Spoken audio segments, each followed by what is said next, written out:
অনলাইনে আন্তর্জাতিক মিডিয়ায় ঢু মারলেই এখন নিয়মিতই চোখে পড়ে কিছু হেডলাইন। বিশ্ববাজারে কমলো সোনার দাম, আবারও কমলো সোনার দাম। বিশ্ববাজারে সোনার দামে বিরাট ধস। তবে দেশে সোনার বাজারে বইছে এর ঠিক উল্টো স্রোত। 28 মার্চ থেকে টানা 4 দফায় সোনার দাম বেড়েছে 13,122 টাকা। গত কয়েক বছর ধরে আন্তর্জাতিক বাজারে সোনার দাম হু হু করে বেড়েছিল। এর মূল কারণ ছিল চীনসহ বিশ্বের বিভিন্ন দেশের কেন্দ্রীয় ব্যাংকের সোনার মজুদ বৃদ্ধি। এতদিন অনেকেই ভাবতো যে এত সোনা জমিয়ে তারা কি করবে। এখন বোঝা যাচ্ছে আসল খেলা সবে শুরু হয়েছে। শুধু ডলারে নয়, সোনা দিয়েই এখন মূল্যবান জ্বালানি তেল কেনা হচ্ছে। 1 আউন্স সোনা দিয়ে এখন 50 ব্যারেল তেল কেনা সম্ভব। তবে সম্প্রতি ইরানে মার্কিন ইসরায়েলি সামরিক হামলার পর আন্তর্জাতিক বাজারে স্বর্ণের দামে বড় ধরনের পতন দেখা গেছে। এপ্রিলের শুরুর দিকে স্পট মার্কেটে সোনার দাম 2.8% কমে আউন্স প্রতি 4,622 ডলারে নেমে আসে। দিনের শুরুতে 4% বেশি পতনের পর টানা 4 দিনের ঊর্ধ্বমুখী প্রবণতাও থেমে যায়। কিন্তু এতে দেশে সোনার দাম বাড়ার কারণ কি? আমরা যদি একটু লক্ষ্য করি, দেখা যাবে যে দেশে দাম বাড়ার হিস্ট্রি চমকপ্রদ। 2025 সালের জানুয়ারিতে 22 ক্যারেট স্বর্ণের দাম ছিল ভরি প্রতি প্রায় 1,40,000 টাকা।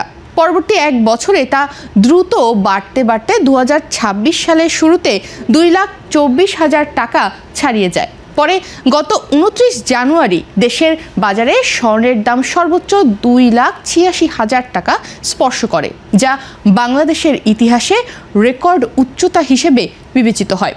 মার্চ মাসে 16 বার সোনার দাম সমন্বয় করেছে বাজুস। আর মার্চের 28 তারিখ থেকে টানা 4 দফায় সোনার দাম দেশে বেড়েছে। মার্চের শেষ সপ্তাহে দেশে 22 ক্যারেটের 1 ভরি স্বর্ণের দাম ছিল ওঠানামার খেলায়। 27 মার্চ যেখানে সোনার দাম 6,590 টাকা কমিয়ে নতুন দাম নির্ধারিত হয় 2,34,855 টাকা, সেখানে তার একদিনের মধ্যেই পরের দিন মানে 28 মার্চ শনিবার সকালে নতুন সমন্বয়ে দাম বাড়ে 4,433 টাকা। নতুন দাম নির্ধারিত হয় 2,41,445 টাকা। আবার একই দিনে বিকাল 4টায় আবারও 4,022 টাকা সোনার দাম বেড়ে যায় এবং তখন সোনার নতুন দাম পৌঁছায় 2,45,467 টাকায়। 1 সপ্তাহের ওঠানামার পর 1 এপ্রিল বুধবার সকালে সর্বশেষ সমন্বয়ে দাম আরও 3,266 টাকা বাড়িয়ে এখন দেশে 22 ক্যারেটের 1 ভরি সোনার দাম 2,47,977 টাকা। কিন্তু এরপরই আবারও একই প্রশ্ন ওঠে। নিউজ হেডলাইনে তো পড়ছি বিশ্ববাজারে সোনার দাম কমছে, দেশে কেন বাড়ছে? 2 এপ্রিল আন্তর্জাতিক বাজারে সোনার দাম আউন্স প্রতি 4,600 ডলারের ওপরে অবস্থান করেছিল। নিউজে বলা হচ্ছিল আজ বিশ্ববাজারে সোনার দাম কমেছে, কিন্তু বাস্তবে কি কমেছে? 4,100 ডলারের নিচে কি সোনার দাম নেমেছে? উত্তর হলো না, বরং দিনের শেষে দাম আগের তুলনায় বেড়ে গেছে। আন্তর্জাতিক গণমাধ্যম যে খবর দিচ্ছে তা পুরো সত্য নয়।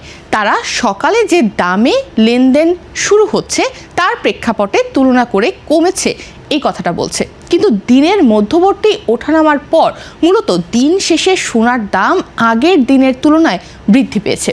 বাস্তবতা হলো বিশ্বের বাজারে দাম কমছে, কথাটা কিছুটা সত্য, তবে সেটা সাময়িক।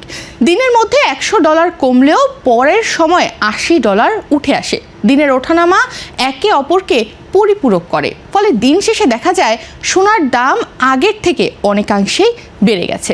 আর এই কারণেই দেশে সোনার দাম ধাপে ধাপে বাড়ছে। এছাড়া দেশীয় বাজারে দাম বাড়ার পেছনে শুধু আন্তর্জাতিক বাজার নয়, ডলার রেট, আমদানি খরচ, কর এবং স্থানীয় চাহিদা ও গুরুত্বপূর্ণ ভূমিকা রাখে। ডলারের দাম বাড়লে স্বর্ণ আন্তর্জাতিকভাবে তুলনায় ব্যয়বহুল হয়ে যায়, তাই দেশে দামও বাড়ে। ফেডারেল রিজার্ভের সুদের হারের পরিবর্তনও দেশের বাজারকে যথেষ্ট প্রভাবিত করে। উচ্চ সুদের হার থাকলে বিনিয়োগকারীরা সোনা ধরে রাখার পরিবর্তে সুদভিত্তিক সম্পদে ঝুঁকেন।